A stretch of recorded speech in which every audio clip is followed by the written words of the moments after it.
మనం ఈ వీడియోలో ట్రేడింగ్ అకౌంట్ అంటే ఏంటో తెలుసుకుందాం. మ్, మనకు ట్రేడింగ్ చేయడానికి మన షేర్ మార్కెట్లో ఇన్వెస్ట్ చేయడానికి 3 అకౌంట్లు అవసరం అండి. వాటిలో ఫస్ట్ ఇది వచ్చేసి బ్యాంక్ అకౌంటు, సెకండ్ వచ్చేసి ట్రేడింగ్ అకౌంటు, మూడోది వచ్చేసి డిమాట్ అకౌంట్ అండి. ఈ మూడు ఒకదానికి ఒకటి అనుసంధానం ఉంటాయి. అది ఎలానో తెలుసుకుందాం.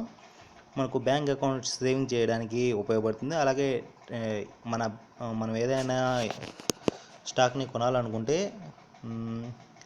మనం ఏదైనా స్టాక్ కొనాలనుకుంటే ఒక 5,000కి ఇన్వెస్ట్ చేయాలనుకుంటే మనము మన బ్యాంక్ అకౌంట్లో నుంచి మన ట్రేడింగ్ అకౌంట్కి ఆ మనీని ట్రాన్స్ఫర్ చేసుకుంటామండి.